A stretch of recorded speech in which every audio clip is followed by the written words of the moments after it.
En 1987, derrière des grilles noires et au cœur d'un bois privé, dans l'un des quartiers les plus huppés du New Jersey, surgit une demeure semblant tout droit sortie du futur. Point de colonne classique ni de style suranné. Des courbes pures de verre et de béton, des espaces circulaires baignés de lumière grâce à des puits de lumière tels des yeux ouverts au plafond. Plus de 1200 mètres carrés de luxe extrême, conçus non comme une maison, mais comme une affirmation de pouvoir. Son prix, des millions de dollars. Son véritable coût, bien plus élevé que ce que quiconque avait imaginé. La femme qui l'a acheté n'avait que 24 ans et possédait la voix la plus célèbre de la planète. Whitney Houston. Elle venait de conquérir le monde de la musique et cherchait refuge loin du bruit, dans l'exclusif canton de Mendham. Ce que personne ne lui avait expliqué, c'est que ce manoir n'était pas une maison, c'était une machine qui engloutissait de l'argent chaque mois.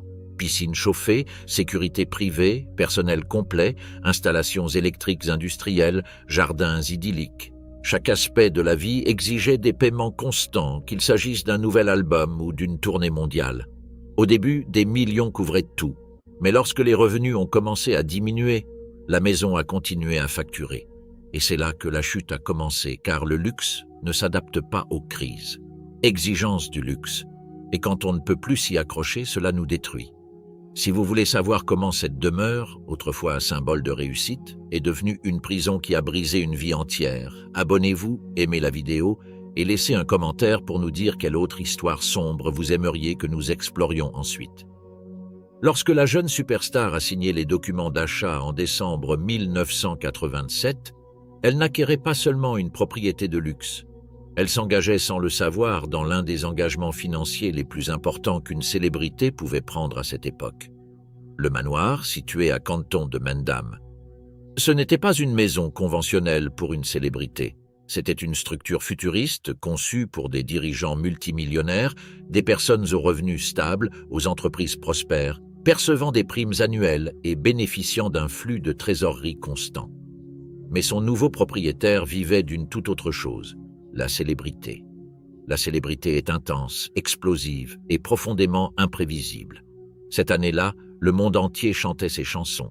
Son premier album avait battu des records historiques, le second était sur le point d'en faire autant et à seulement 24 ans, Whitney Houston. Elle était considérée comme l'artiste féminine la plus populaire au monde. Des millions de disques vendus, des tournées à guichets fermés, des récompenses, des contrats publicitaires. L'argent affluait rapidement, atteignant des sommes que très peu de gens voient de leur vie. De l'extérieur, l'achat d'une maison de maître pour près de 3 millions de dollars semblait être une décision modérée. Mais ce chiffre n'était que le point de départ. Le plus coûteux n'était pas de l'acquérir, mais de la maintenir en vie. La construction ultramoderne qui faisait de cette propriété un joyau architectural s'est aussi transformée en un gouffre financier. Des plafonds vertigineux qui nécessitaient un chauffage industriel en hiver, des baies vitrées qui laissaient constamment échapper de la chaleur, des systèmes de climatisation impossibles à éteindre, une immense piscine qu'il fallait maintenir chauffée presque toute l'année, des jardins conçus comme des parcs privés qui exigeaient un entretien quotidien. Rien n'était petit, rien n'était bon marché, rien ne s'est arrêté.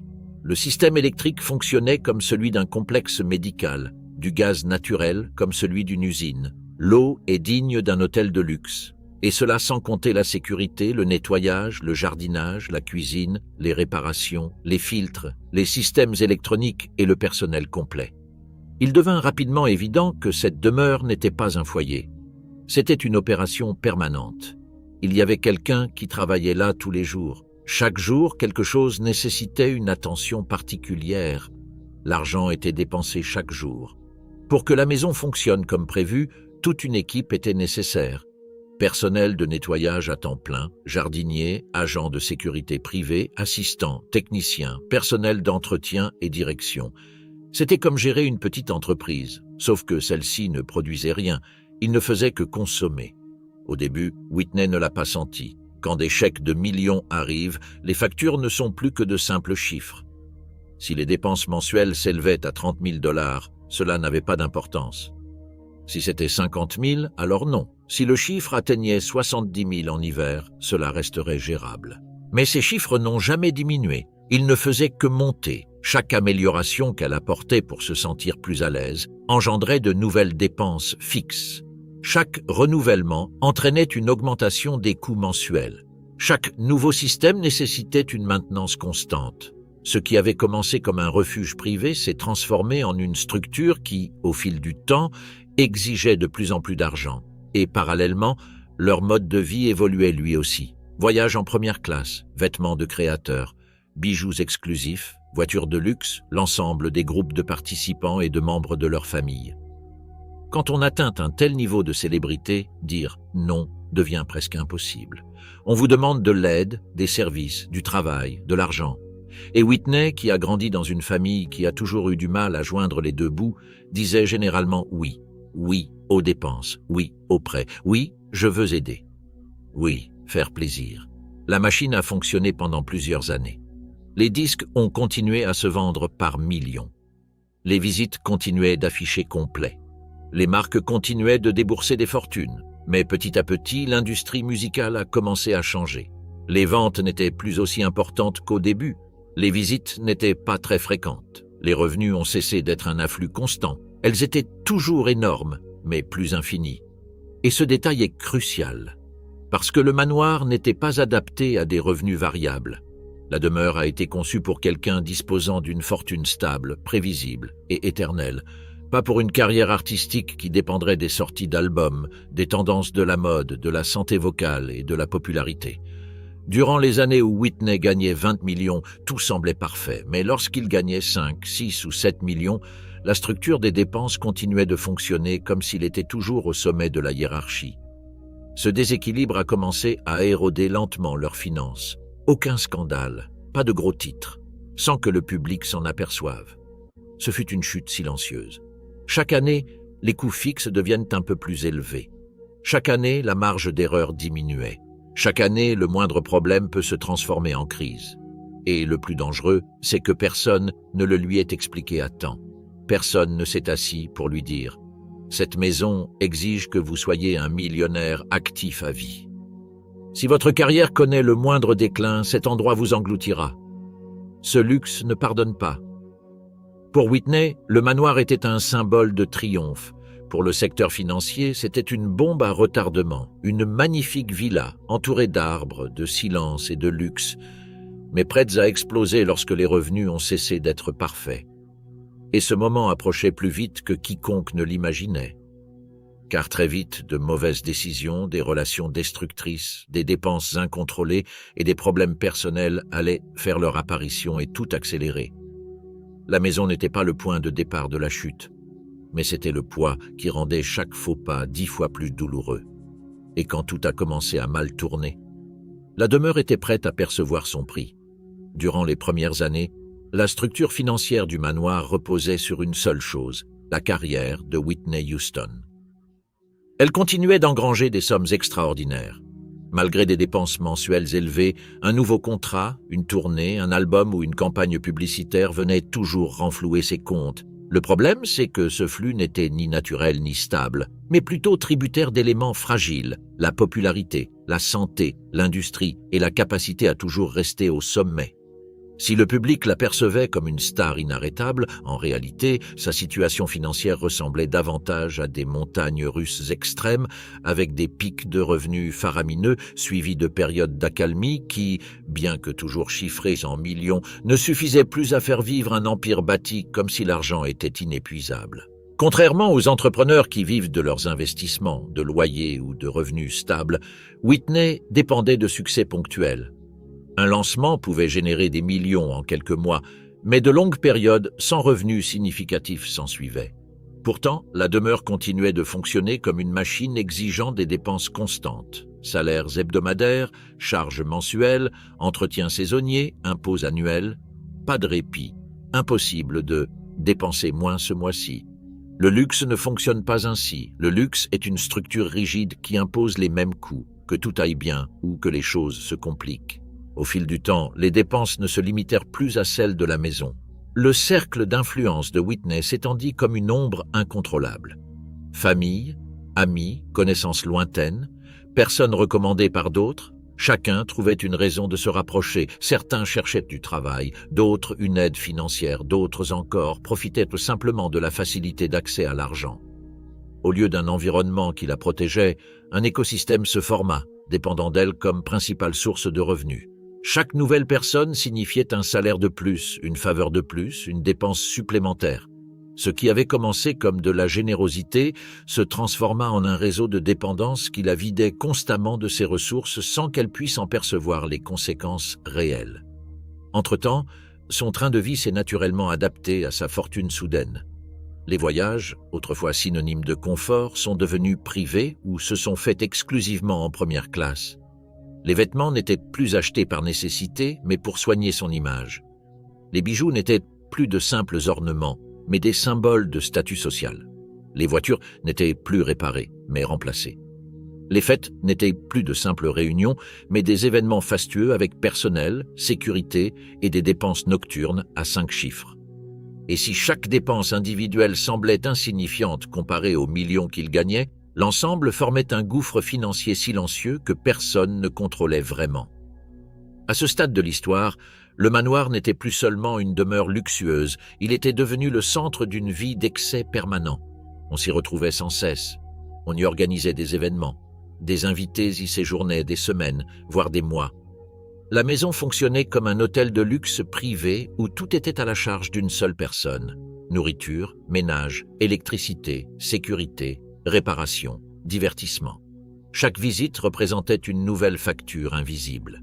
Chaque nuit passée avec des invités alourdissait encore le budget mensuel. Et tout cela reposait sur l'hypothèse périlleuse que l'argent continuerait d'affluer comme au début. C'est dans ce contexte qu'elle est apparue dans sa vie. Bobby Brown. Ce fut une relation intense, chaotique et profondément déstabilisante pour une situation financière déjà fragile. Avec lui arrivèrent non seulement un amour impulsif, mais aussi un mode de vie encore plus chaotique. De nouveaux amis commencèrent à fréquenter la demeure, certains y séjournant longuement, d'autres en faisant le centre de fêtes interminables. Les dépenses s'accélérèrent. Elles ne furent plus planifiées, mais devinrent impulsives. Cartes de crédit, espèces, achats sans justificatif, paiements urgents non contrôlés. Le contrôle des finances avait pratiquement disparu. Au fil de leur relation, le chaos s'est amplifié. La demeure, conçue comme un havre de paix, s'est transformée en un lieu de désolation permanente. Nuits blanches, invités imprévus, dépenses extravagantes et absence de limites ont fait de la maison une scène où l'argent coulait à flot. Il n'y avait ni budget, ni véritable contrôle. Tout se réglait en payant. Et tandis que le public continuait de voir Whitney comme une superstar intouchable, en réalité sa situation financière ressemblait de plus en plus à une fuite impossible à colmater. Le problème n'était pas seulement les dépenses excessives, le véritable problème était de dépenser comme si la meilleure année de sa carrière allait durer éternellement. Chaque décision financière était fondée sur le passé et non sur la réalité changeante du présent. Alors que les ventes d'albums diminuaient, que les tournées se faisaient plus rares et que les contrats publicitaires se raréfiaient, les dépenses continuaient comme s'il était encore au sommet de sa gloire. Le manoir, le personnel, le train de vie et tout l'environnement exigeaient un niveau de revenu qu'il devenait de plus en plus difficile de maintenir. Peu à peu, des signes avant-coureurs sont apparus, des factures qui tardaient à être payées, des cartes de crédit avec des soldes élevés, des prêts entre comptes, des avances sur contrats à venir. Tout semblait gérable sur le moment, mais en réalité, il s'agissait d'une accumulation silencieuse de pression financière. Comme un barrage qui se remplit goutte à goutte sans que personne ne se rende compte de la quantité d'eau retenue. Le plus dangereux, c'est que Whitney n'a pas grandi dans un milieu où l'on enseignait une véritable éducation financière. Elle a toujours considéré l'argent comme un manque, et non comme une ressource à gérer à grande échelle. Lorsqu'elle en a enfin possédé des sommes colossales, elle les a utilisées pour se créer sécurité, confort et statut social, sans comprendre que même des millions peuvent disparaître face à des dépenses réservées aux millionnaires. Le manoir était toujours magnifique. De l'extérieur, tout semblait parfait, mais à l'intérieur, la maison et les finances commençaient à s'effondrer. Mois après mois, une vérité dérangeante devenait plus évidente. Son train de vie était bâti sur la promesse d'un succès éternel, or aucune carrière artistique ne peut se maintenir indéfiniment à ce niveau. L'argent rentrait moins facilement, mais il partait plus vite que jamais. La situation se dégradait inexorablement. Et le pire était encore à venir. Car lorsque le désordre financier se mêle à des relations toxiques, à de mauvaises décisions et à une perte de contrôle personnel, l'effondrement cesse d'être une possibilité lointaine et devient un compte à rebours. Dans la prochaine étape de cette histoire, les dettes deviendront réelles, les revenus chuteront encore plus brutalement et le manoir, ce joyau futuriste, passera d'un luxe difficile à supporter à un fardeau impossible à entretenir. Et quand cela arrivera, plus rien ne sera jamais comme avant. Au début des années 1990, la vie dans Whitney Houston. Elle ne ressemblait plus à l'image de conte de fées que le public voyait à la télévision. De l'extérieur, elle avait toujours cette voix parfaite, cette voix de star qui remplissait les stades et dominait les chars. Mais à l'intérieur de son manoir, le rythme était tout autre. Les factures s'accumulaient, les charges fixes dépassaient les centaines de milliers de dollars par an et un train de vie qui exigeait d'elle une présence constante au sommet. La maison ne connaissait jamais de répit. Même si Whitney n'enregistrait pas, même si elle n'était pas en tournée, même si des mois s'écoulaient sans qu'elle signe un nouveau contrat de plusieurs millions de dollars, le manoir continuait de se remplir comme si chaque jour était un gala fastueux. Entretien des piscines chauffées, sécurité privée 24 heures sur 24, jardiniers spécialisés, techniciens pour les systèmes électriques de pointe, impôts exorbitants pour une résidence située dans l'un des quartiers les plus huppés de l'État, chaque recoin de la demeure était conçu pour les personnes fortunées et non pour les artistes aux revenus fluctuants. Ce qui semblait au départ un investissement judicieux s'est transformé en un gouffre financier silencieux. Whitney gagnait toujours des millions, certes, mais elle les dépensait presque aussi vite. Il n'y avait pas que le manoir. Voitures de luxe, voyages incessants, immense cortège d'assistants, d'amis, de familles et d'employés qui dépendaient d'elle financièrement. Sa célébrité ne lui permettait pas seulement de faire vivre sa carrière, elle faisait vivre un véritable empire. Et quand quelqu'un de ce cercle avait besoin de quelque chose, Whitney ne disait presque jamais non. La pression de rester la pourvoyeuse parfaite était exacerbée par l'épuisement dû à un emploi du temps surchargé et la nécessité de donner l'illusion que tout était sous contrôle.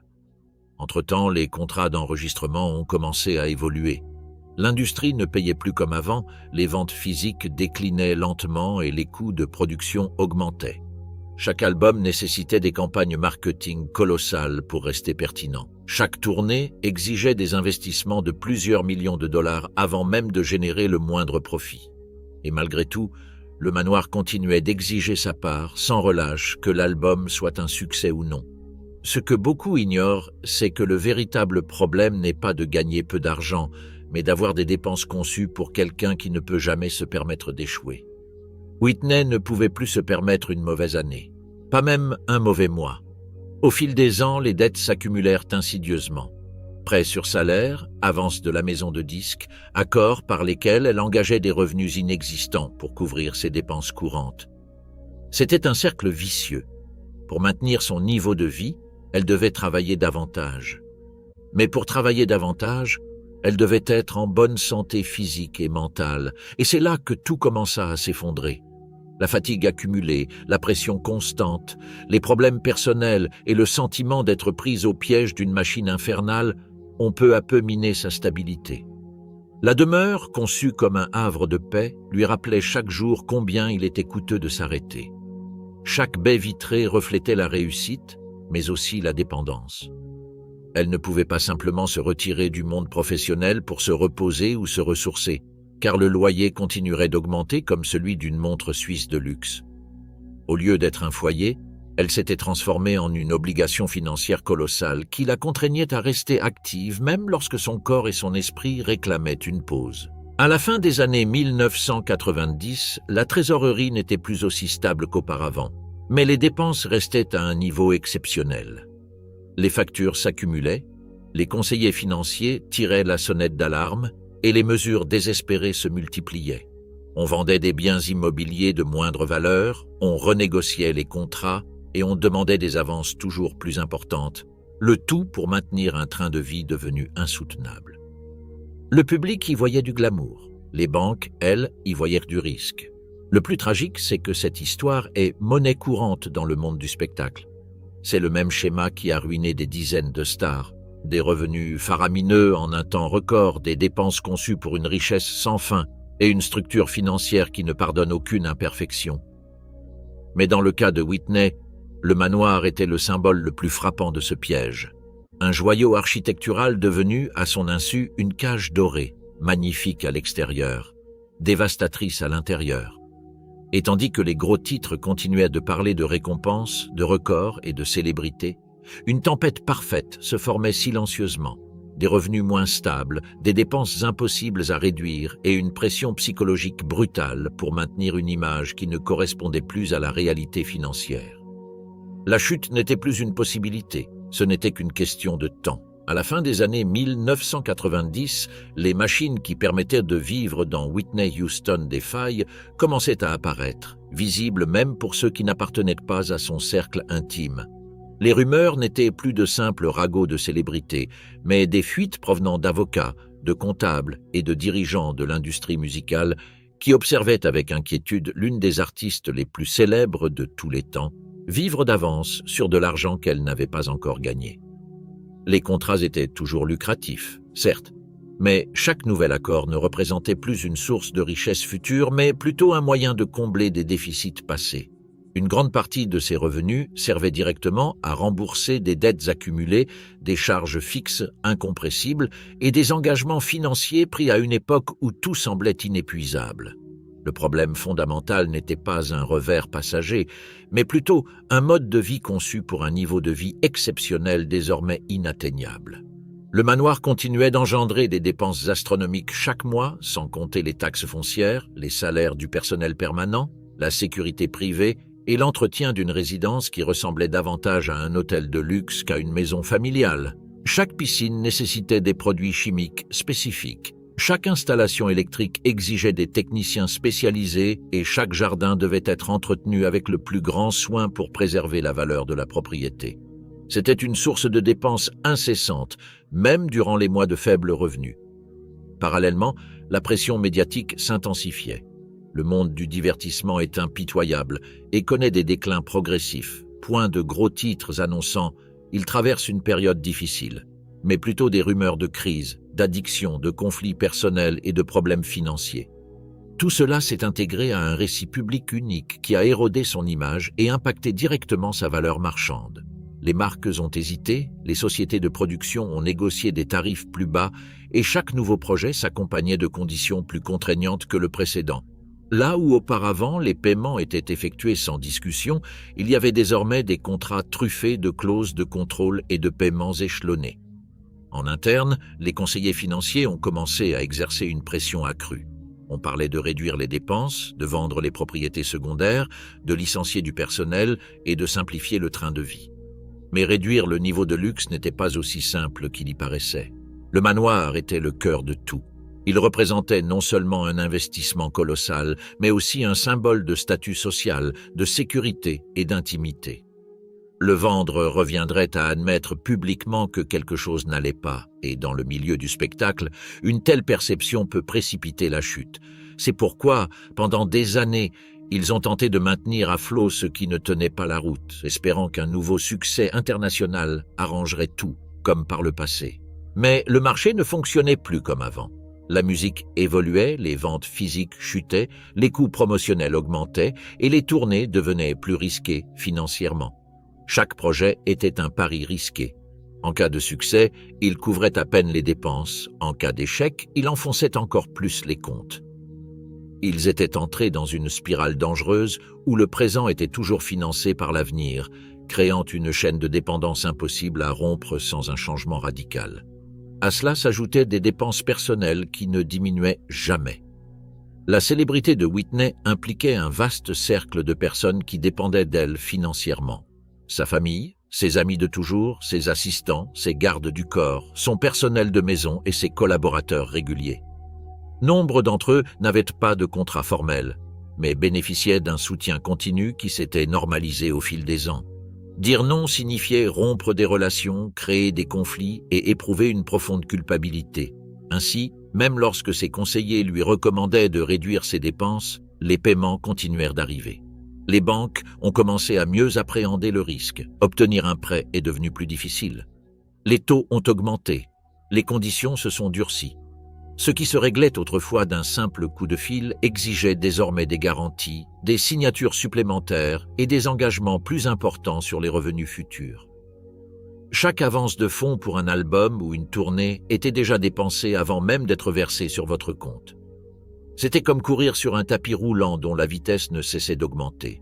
Loin de perdre sa valeur sentimentale, la demeure devint psychologiquement plus pesante. Elle représentait tout ce qu'il fallait retenir, tout ce dont on ne pouvait se défaire, tout ce qui exigeait un travail constant même lorsque l'énergie était épuisée. Ce qui avait été un symbole de réussite faisait désormais office de pilier, empêchant toute véritable tentative de redressement financier. Pour une stabilisation véritable, des décisions radicales s'imposaient, mais personne n'était encore prêt à les prendre. Pendant ce temps, le public continuait de voir des tapis rouges, des interviews souriantes et des apparitions glamour qui masquaient une réalité de plus en plus fragile. Derrière chaque événement fastueux se cachaient des comptes à découvert, des négociations tendues et des appels urgents aux comptables pour tenter de concilier des chiffres invraisemblables. Le contraste entre l'image publique et la réalité privée n'avait jamais été aussi frappant.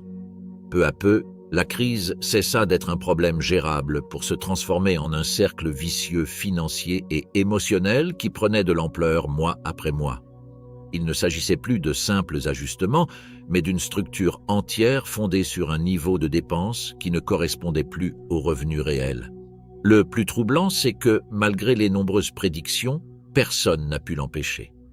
Car dans le monde du luxe extrême, régresser n'est pas qu'un choix économique, c'est une perte d'identité. Et cette chute approchait de plus en plus. Au début des années 2000, la situation financière de Whitney Houston. La situation ne pouvait plus se maintenir par de simples ajustements internes et un silence stratégique. Pendant des années, son équipe avait réussi à manipuler les chiffres, à renégocier les contrats et à reporter les paiements sans que le public ne se rende compte de la gravité du problème. Mais le volume de la dette avait tellement augmenté qu'il commençait à se répandre comme une marée noire impossible à nettoyer. Producteurs, organisateurs de tournées, anciens employés et conseillers financiers commencèrent à parler à voix basse aux journalistes, et bientôt, ces rumeurs se transformèrent en gros titres qui ne parlaient plus seulement de problèmes personnels, mais d'une véritable crise économique. Les révélations qui ont suivi décrivaient une réalité bien plus cruelle que quiconque aurait pu l'imaginer. Des millions de dollars engagés d'avance, des impôts impayés, des prêts garantis par ses futurs revenus musicaux et des charges fixes qui dépassaient largement les recettes à certaines périodes de l'année. Le manoir, longtemps symbole de réussite absolue, était désormais cité dans les articles comme l'un des gouffres financiers de sa fortune. Chaque mois, cette propriété continuait d'engloutir des sommes astronomiques en services, personnel, réparations et impôts, tel un géant silencieux impitoyable face au retard de paiement. La réaction de l'industrie fut immédiate. La confiance, autrefois automatique, laissa place à la méfiance. Les maisons de disques commencèrent à resserrer leur contrôle budgétaire, à limiter les avances et à exiger des résultats avant de débloquer des sommes importantes. Les tournées furent planifiées avec prudence, réduisant les risques et les investissements, ce qui de fait diminua les profits potentiels. C'était un cercle vicieux. Pour se désendetter, les artistes avaient besoin de revenus élevés, mais pour générer des revenus élevés, ils avaient besoin du soutien inconditionnel d'une industrie qui n'était plus disposée à prendre les mêmes risques qu'auparavant. Parallèlement, ces problèmes personnels, sous le feu des projecteurs médiatiques, ont pris une ampleur considérable. Chaque report de concert, chaque annulation, chaque changement de comportement était interprété comme un signe de déclin, nuisant davantage à sa valeur commerciale. Les marques ont pris leur distance, les contrats publicitaires ont disparu et les opportunités qui semblaient autrefois lui tomber du ciel se sont raréfiées. L'argent ne coulait plus à flot, comme pendant les années fastes, mais les obligations restaient les mêmes, voire plus importantes. Au sein de son entourage, les tensions s'exacerbaient. Ses conseillers financiers le pressaient de rapports alarmants, recommandant des mesures extrêmes comme la vente du manoir, la liquidation des biens de luxe et une réduction drastique de son train de vie. D'autres, plus optimiste ou plus soucieux de son image publique, insistait pour qu'il patiente encore un peu, persuadé qu'un grand retour musical réglerait tous les problèmes. Ces divisions internes ont engendré des décisions contradictoires. On parlait de vendre, mais la vente n'a pas eu lieu. Des coupes budgétaires étaient prévues, mais les dépenses sont restées quasiment inchangées. La demeure devint l'épicentre de ce combat. Ce n'était pas qu'une simple propriété de luxe, elle était au cœur de son identité de superstar. L'Aquité revenait à admettre publiquement que son apogée était derrière elle. Et dans le monde du spectacle, un tel aveu peut être fatal à une carrière. C'est pourquoi, pendant trop longtemps, elle a choisi de s'y accrocher à tout prix, même lorsque ce prix à payer détruisait lentement tout le reste. Les banques et les institutions financières ne voyaient plus un artiste au talent exceptionnel, mais un client à haut risque. Le refinancement est devenu plus coûteux, la durée des prêts s'est raccourcie, les garanties exigées ont augmenté. Chaque solution financière engendrait un fardeau plus lourd pour l'avenir. C'était comme essayer d'éteindre un incendie avec de l'essence. Cela le calmait un instant, mais rendait l'explosion suivante bien plus violente. Entre-temps, l'opinion publique commença à évoluer. L'admiration absolue laissa place à une curiosité morbide, à la critique et à des spéculations incessantes. Les émissions de télévision analysaient sa vie, les magazines publiaient des chiffres divulgués et les experts débattaient de la rapidité avec laquelle l'une des plus grandes fortunes de la musique pouvait s'effondrer. Le mythe d'un succès éternel volait en éclats sous les yeux de millions de téléspectateurs. Le plus difficile, c'est que, même au cœur de cette tempête, les dépenses essentielles liées au luxe n'ont pas cessé. La demeure exigeait toujours un entretien impeccable, la sécurité privée restait opérationnelle et les impôts continuaient d'arriver avec des échéances immuables. Malgré le flot incessant de mauvaises nouvelles, le coût de ce train de vie restait implacable. Peu à peu, la crise cessa d'être un problème qu'on pouvait dissimuler ou reporter. Il ne s'agissait plus de réorganiser les comptes, mais d'affronter une réalité brutale. La structure financière bâtie pendant les années fastes s'effondrait sous son propre poids. Chaque mois était une lutte pour honorer les engagements. Chaque nouveau projet naissait déjà alourdi par les dettes précédentes. Et même s'il y avait encore des moments de succès et d'applaudissements, une vérité inévitable se cachait derrière tout cela. Le système qui avait soutenu sa vie de luxe atteignait ses limites. La question n'était plus de savoir si quelque chose allait se casser. C'est à ce moment-là. Au milieu des années 2000, la pression financière sur Whitney Houston. On en était arrivé à un point où il n'y avait plus de solution facile. Tout ce qui avait été reporté pendant des années, cession d'actifs, coupe drastique, restructuration pure et simple, devenait désormais la seule issue possible. Les rapports financiers révélaient une réalité indéniable. Même les années où les revenus étaient relativement élevés, la majeure partie de l'argent disparaissait dans le remboursement des dettes anciennes, les intérêts des emprunts et les charges fixes qui n'avaient jamais été réduites à temps. Le luxe n'était plus un choix, c'était un piège qui engloutissait toute tentative de redressement. Le manoir demeurait le principal problème structurel, non seulement en raison de son entretien constant, mais aussi du poids psychologique et médiatique qu'il représentait.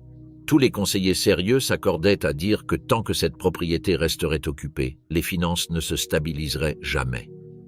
Mais la vendre revenait à reconnaître publiquement la crise. Et pendant longtemps, cet aveu avait été perçu comme pire que de continuer à s'endetter. Désormais, cependant, les chiffres parlèrent d'eux-mêmes. Il ne s'agissait plus d'une question d'orgueil, mais de survie économique.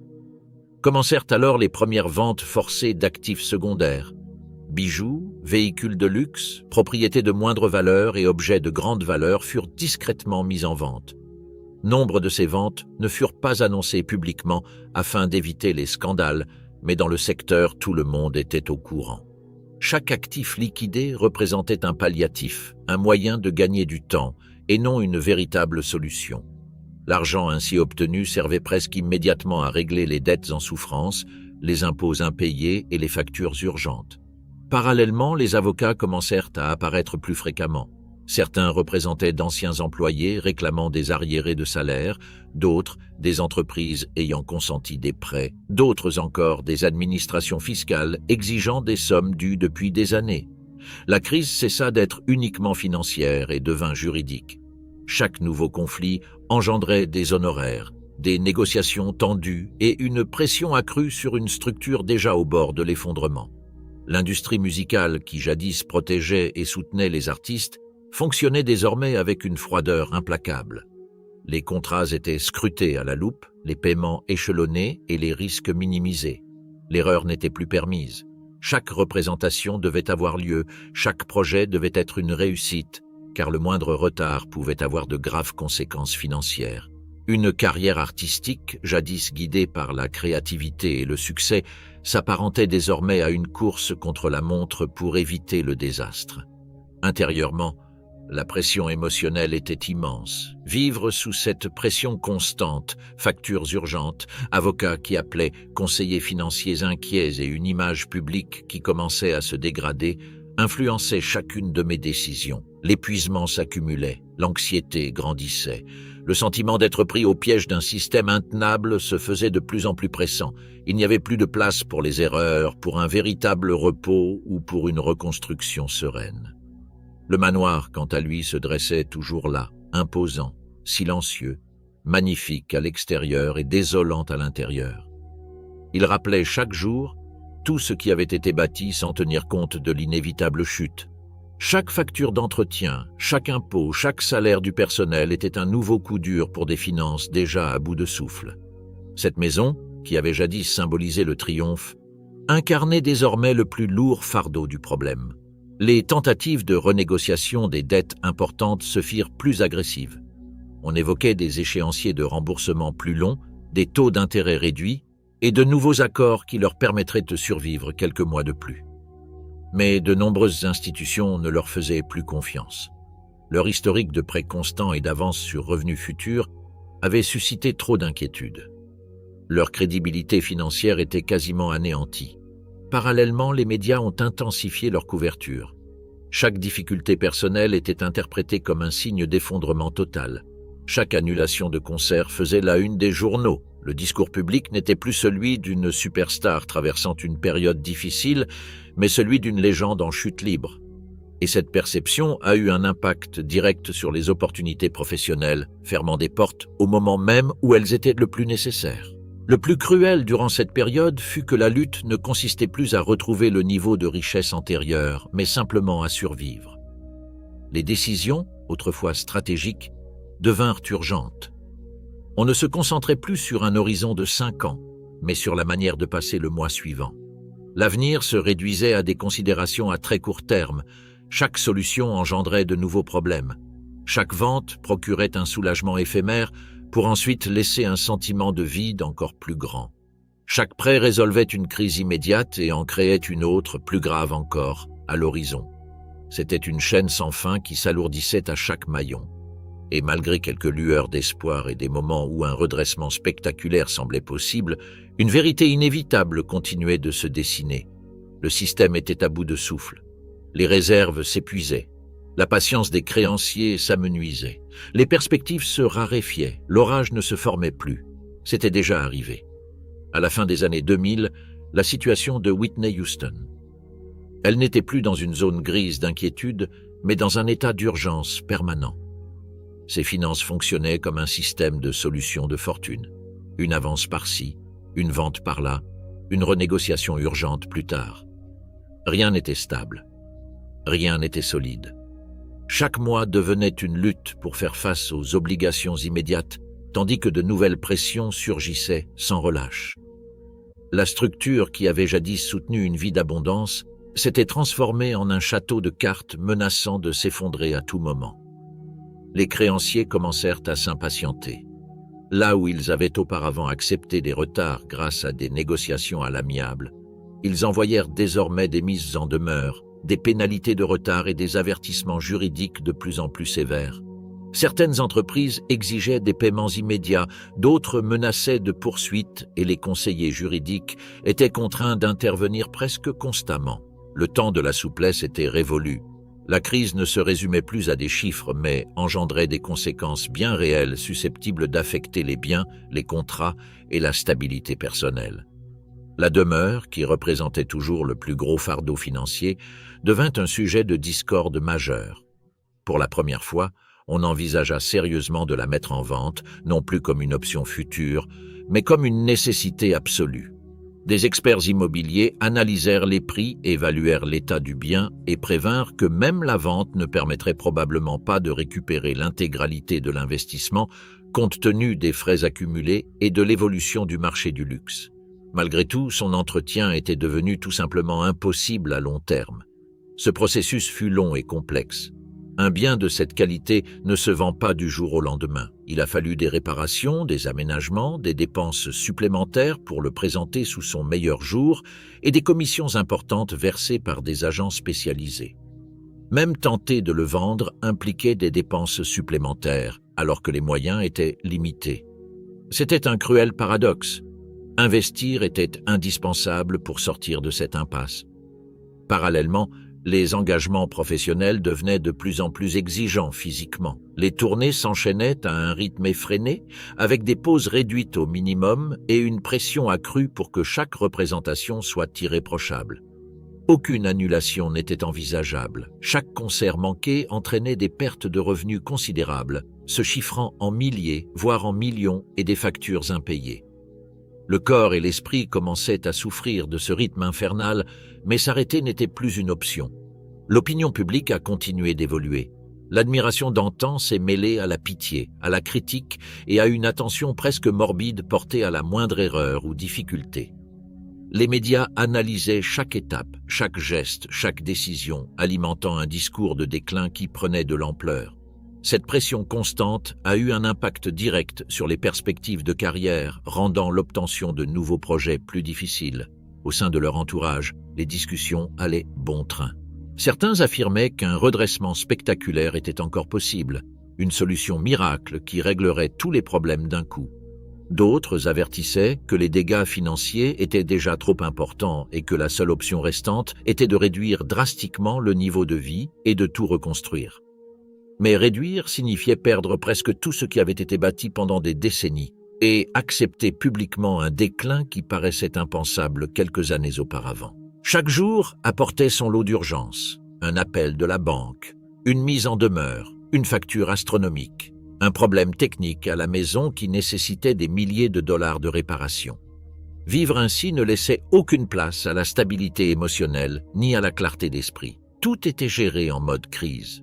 Le plus difficile, c'était que, même lorsque des décisions difficiles étaient prises, les résultats tardaient à venir. Les dettes ne disparaissaient pas instantanément. La pression ne s'atténuait pas rapidement. Le soulagement ne venait jamais complètement. C'était comme essayer de vider un navire qui prenait l'eau par de multiples brèches. Il ne s'agissait plus de recouvrer la fortune du passé. L'objectif était d'éviter un effondrement total. La chute n'a pas été soudaine. C'était une érosion constante. Et même s'il restait des mesures à prendre, des opportunités à saisir et des pistes à explorer, la réalité était claire pour ceux qui examinèrent les chiffres de près. La marge d'erreur avait été réduite à presque zéro. Le moindre faux pas pourrait désormais être fatal. À ce stade, la vie Whitney Houston s'était devenue une succession interminable de décisions difficiles, toutes pénibles et presque toutes prises sous une pression extrême. Il n'y avait plus de place pour les stratégies à long terme, ni pour les plans soigneusement élaborés. Tout tournait autour de la survie, semaine après semaine, facture après facture, problème après problème. Chaque action visait à éteindre l'incendie immédiat, même en sachant qu'elle risquait d'en déclencher un autre plus tard. C'était une dynamique épuisante qui ne laissait aucun répit. Le processus de vente des actifs importants s'est intensifié. Il ne s'agissait pas seulement du manoir. Tout ce qui pouvait être rapidement converti en liquidité était concerné. Objets personnels, droits sur les bénéfices futurs, anciens placements et propriétés de moindre valeur faisaient l'objet de négociations discrètes. Nombre de ces ventes ont été conclues en dessous de leur valeur réelle, l'urgence ne permettant pas d'attendre de meilleures offres. Dans le monde de la finance, vendre rapidement signifie presque toujours perdre de l'argent. Mais à ce moment-là, la priorité n'était pas de maximiser les profits, mais plutôt d'éviter l'accumulation des créances impayées. Chaque fois qu'une somme importante arrivait, le soulagement était de courte durée. L'argent disparaissait presque instantanément, englouti par les dettes, les intérêts accumulés, les impôts impayés et les obligations légales. Il ne restait presque plus rien pour assurer la stabilité du présent ni pour envisager l'avenir. C'était comme regarder l'eau s'écouler goutte à goutte dans un récipient percé. Peu importe le niveau de remplissage, il ne restait jamais plein. Dans le même temps, les négociations avec les banques et les créanciers se durcirent et se refroidirent. Les discours optimistes et les vagues promesses de succès futurs n'avaient plus leur place. Les institutions financières exigeaient des garanties concrètes, des paiements effectifs et des échéances précises. Des accords furent conclus, mais toujours assortis de conditions plus strictes, de taux d'intérêt plus élevés et d'engagements plus importants qu'auparavant. Chaque nouveau refinancement représentait, en réalité, un fardeau supplémentaire pour une structure déjà fragilisée. La pression psychologique liée à cet état d'urgence permanent commençait à peser lourd. Prendre des décisions financières complexes, sous un stress extrême, donne rarement de bons résultats, et dans ce contexte, chaque erreur coûtait plus cher que la précédente. Les journées étaient rythmées par des appels, des réunions tendues, des disputes avec les conseillers et des négociations interminables. La musique, qui avait été au cœur de tout, commençait à ressembler davantage à un outil de survie financière qu'à une passion. On acceptait des tournées même lorsque le corps réclamait du repos. On assumait des apparitions publiques malgré l'épuisement. On saisissait la moindre opportunité de gagner de l'argent sans trop se soucier des conséquences à long terme, car seul le court terme comptait. Payer pour l'urgent avait remplacé toute perspective de stabilité future. Bien que la demeure n'ait pas été vendue immédiatement, elle continuait d'engendrer des coûts constants qui paraissaient absurdes dans ce nouveau contexte. Des réparations étaient nécessaires pour maintenir sa valeur marchande. Des frais de sécurité étaient engagés pour protéger une propriété aussi prestigieuse. Et l'entretien de vastes espaces qu'il était impossible d'abandonner s'imposait. Même lorsque les propriétaires cherchaient à vendre, la maison continuait d'exiger de l'argent comme si de rien n'était. Parallèlement, les médias continuaient d'alimenter un discours de plus en plus acerbe. Il ne s'agissait plus seulement de difficultés personnelles, mais ouvertement de crises financières, de problèmes juridiques et de récession économique. Chaque article nuisait davantage à l'image publique, impactant directement les perspectives d'emploi et les compétences en négociation. Dans le secteur du divertissement, l'image fait partie intégrante de la valeur et cette image se ternissait jour après jour. Au sein de son entourage, la tension était immense. Cette tension constante engendrait des conflits, de la méfiance et des décisions hâtives. Certains collègues prirent leur distance, craignant de se retrouver mêlés à des problèmes juridiques ou financiers. D'autres restèrent, mais sous une pression telle que toute conversation devenait difficile. Le cercle qui célébrait autrefois les succès était désormais un cercle de crise. Le plus douloureux durant cette période fut que nombre de décisions prises, bien que nécessaires à l'époque, ont fragilisé davantage l'avenir. La vente d'actifs importants a réduit la capacité de redressement. L'engagement des revenus futurs a limité les marges de manœuvre pour rétablir la stabilité. Chaque sacrifice a permis de résoudre un problème immédiat, mais a rendu la tâche encore plus ardue. Ils entrèrent dans une phase où il n'était plus question de recouvrer leur fortune perdue, mais de préserver le peu qui leur restait. Le rêve de retrouver les sommets financiers se muait peu à peu en un objectif, éviter la ruine totale. Ce changement d'état d'esprit, silencieux mais puissant, signalait qu'un changement profond s'était opéré. Malgré tout, l'espoir subsistait qu'un projet d'envergure et couronné de succès puisse changer la donne. Un album à succès, une tournée mondiale à guichet fermé, un contrat important avec une maison de disques qui leur permettrait de tout réorganiser. Cet espoir a motivé de nombreuses décisions risquées. Mais compter sur un coup de chance pour résoudre des problèmes structurels se termine rarement bien. Mois après mois, la marge se réduisait. Les options se faisaient plus rares, les sorties plus douloureuses, le fardeau émotionnel plus lourd. La crise n'était plus une phase temporaire, c'était devenu un mode de vie. Et bien qu'il restât des mesures à prendre, des négociations à tenter et des opportunités à explorer, le terrain devenait de plus en plus instable. L'équilibre ne tenait qu'à un fil. À ce moment-là, la crise autour Whitney Houston. La situation ne progressait plus lentement, mais comme une vague déferlante qui s'écrasait sans cesse, ne laissant aucun répit entre deux impacts. Ce qui n'était au départ que des problèmes financiers gérables s'était transformé en un système permanent d'urgence, où chaque jour apportait son lot de complications exigeant une attention immédiate. Il n'y avait plus de stabilité, seulement des réactions. L'argent entrait et sortait à une vitesse fulgurante, ne laissant aucun répit, aucun temps mort, aucun moyen de reprendre le contrôle. Les négociations avec les créanciers étaient devenues quasi quotidiennes, appels matinaux, réunions impromptues, courriels urgents exigeant des réponses immédiates.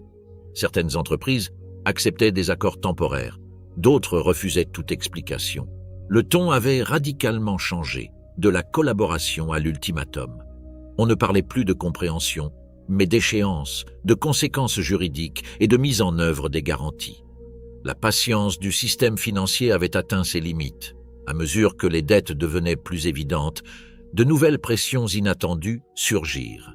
De vieux contrats mal structurés révélèrent des clauses onéreuses. Des engagements pris en période de prospérité exigeaient désormais des paiements insoutenables. Même des projets passés continuaient d'engendrer des obligations qui épuisaient les ressources disponibles. C'était comme porter le poids de toutes les décisions financières prises pendant des décennies de succès sans avoir anticipé le ralentissement économique. Le traumatisme émotionnel était profond. Vivre dans un état de crise permanent affectait non seulement les finances, mais aussi la capacité à prendre des décisions rationnelles. L'esprit s'était habitué à gérer les urgences au lieu de s'attaquer aux problèmes structurels. La priorité était d'éteindre les incendies sans s'attaquer aux causes profondes. Chaque solution de fortune engendrait un problème plus grave par la suite, mais à ce moment-là, l'avenir semblait trop lointain pour s'en préoccuper. Les opportunités professionnelles ont commencé à se présenter dans des conditions bien moins favorables qu'auparavant. Là où il y avait autrefois des contrats lucratifs de plusieurs millions de dollars, on trouvait désormais des accords avec des pourcentages réduits, des paiements échelonnés et un contrôle strict des dépenses. Chaque projet impliquait de travailler davantage pour un salaire réel moindre, tandis que les obligations restaient considérables. L'effort augmentait, mais le soulagement financier diminuait. L'environnement immédiat commença lui aussi à changer. Certains, présents durant les années de prospérité, s'éloignèrent discrètement. D'autres restèrent, mais dans un climat de tension constante, de disputes financières et de décisions difficiles, inédites auparavant. La crise n'affecta pas seulement les chiffres. Elle affecta les relations, la confiance et la stabilité émotionnelle. Le manoir, symbole d'un passé glorieux, était devenu un fardeau presque absurde face à la nouvelle réalité. Bien que sa vente fût ouvertement envisagée, le processus restait lent, coûteux et éprouvant. Chaque mois qui passait sans que cette question cruciale ne soit résolue engendrait des dépenses colossales, rapprochant un peu plus la situation financière de la ruine. Ce qui aurait dû être la solution privilégiée restait embourbé dans les méandres de la bureaucratie, les négociations et les obstacles du marché du luxe. Les médias continuaient d'amplifier le moindre signe de crise. La vie privée n'avait plus sa place. Chaque geste était scruté, interprété et transformé en une. Cette exposition constante réduisait encore davantage les perspectives d'emploi et alimentait un discours de déclin de plus en plus difficile à enrayer. Dans le monde du spectacle, l'image publique peut être aussi puissante que le talent, et cette image se dégradait rapidement. On en était arrivé à un point où de nombreuses décisions n'étaient plus prises pour améliorer la situation, mais simplement pour éviter des conséquences immédiates plus graves. Payer une dette urgente signifiait en négliger une autre. Choisir une dépense essentielle impliquait de laisser une autre obligation s'accumuler. Tout n'était qu'une succession de sacrifices forcés. Il n'y avait pas de victoire totale, seulement des pertes moins douloureuses que d'autres. L'espoir d'un redressement spectaculaire subsistait, mais il s'amenuisait de jour en jour. On misait sur des projets qui, en cas de succès, leur permettraient à peine de survivre et, en cas d'échec, précipiteraient tout dans le chaos. C'était une stratégie à haut risque, davantage guidée par le désespoir que par une véritable planification. Chaque nouveau pari donnait l'impression de jouer son dernier jeu. Le plus difficile dans cette étape, c'était d'avoir franchi un point de non-retour où une reprise complète devenait de plus en plus improbable. Pas impossible, certes, mais extrêmement difficile. L'accumulation de dettes, la vente d'actifs, la baisse des revenus et la perte de crédibilité financière ont rendu la situation si critique que même d'importants succès futurs auraient du mal à la surmonter totalement. La crise n'est plus un simple épisode, c'est devenu structurel. Chaque mois était plus difficile que le précédent. Chaque décision avait des conséquences plus importantes, Chaque marge d'erreur était plus petite, et même s'il restait des mesures à prendre, la réalité était claire pour ceux qui examinaient attentivement les chiffres. Le système était à bout de souffle. Le temps commençait à jouer contre eux. Avec le temps, la réalité, longtemps repoussée, s'est finalement imposée avec une force indéniable. Les avances ne suffisaient plus à couvrir les dettes, les ventes d'actifs s'étaient taries et les revenus futurs étaient engagés avant même d'être perçus. Le système financier qui avait permis de vivre dans le luxe pendant des décennies était à bout de souffle. Plus aucune mesure provisoire n'était efficace. Plus aucune manœuvre n'offrait de véritable répit. La demeure, symbole ultime de réussite, cessa d'être une option et devint une nécessité absolue à abandonner. Elle n'était plus un refuge, ni un trophée de triomphe. C'était un fardeau qui avait englouti des millions de dollars au fil des ans. Tout ce qu'elle représentait, statut, pouvoir, sécurité, devint le rappel le plus flagrant de la façon dont le luxe débridé peut se muer en un piège silencieux. Sa vente ne résolut pas miraculeusement la crise, mais elle marqua le moment décisif où il devint évident que la vie construite au sommet n'était plus tenable. Pour Whitney Houston, le choc n'était pas seulement économique. Il était émotionnel, psychologique et profondément humain. Passer de ressources illimitées à une lutte constante pour la stabilité est une transition brutale que peu traversent sans conséquence. La pression permanente, l'usure des années de crise et l'exposition publique de chaque difficulté ont fini par éroder la force qui semblait autrefois inébranlable. Le plus tragique dans cette histoire n'est pas seulement la perte de l'argent, mais l'édifice bâti autour de cette richesse. Des dépenses conçues pour une abondance perpétuelle, des engagements pris en partant du principe que le succès serait éternel, et toute une vie organisée autour de revenus susceptibles de disparaître à tout moment. Lorsque cela s'est produit, tout s'est effondré. Cette chute n'est pas due à une seule mauvaise décision, mais à un système entier conçu pour ne tolérer aucune erreur. C'est une histoire qui se répète sans cesse dans le monde du spectacle. Des fortunes colossales qui s'évaporent non par manque de talent, mais à cause d'un train de vie impossible à maintenir lorsque les revenus deviennent irréguliers. Le luxe extrême ne tolère aucune pause. Il ne comprend pas les crises personnelles. Il ne s'adapte pas aux changements. Exiger toujours plus, et quand on ne peut plus payer ce prix, tout disparaît avec soi. Le manoir a disparu, la fortune a diminué, l'image publique a été transformée, mais la leçon était gravée à jamais. Peu importe le sommet que vous atteignez, si vous bâtissez votre vie sur des exigences de perfection éternelle, une seule chute peut tout anéantir. Des histoires comme celle-ci ne se résument pas à la célébrité. Ils parlent de décisions, des structures, comment un succès incontrôlé peut devenir l'ennemi le plus silencieux. Si cette histoire vous a fait réfléchir, abonnez-vous à la chaîne, aimez la vidéo, et laissez un commentaire pour nous dire quelle autre histoire vraie de richesse, de pouvoir et de chute vous aimeriez que nous racontions ensuite. À bientôt dans le prochain documentaire.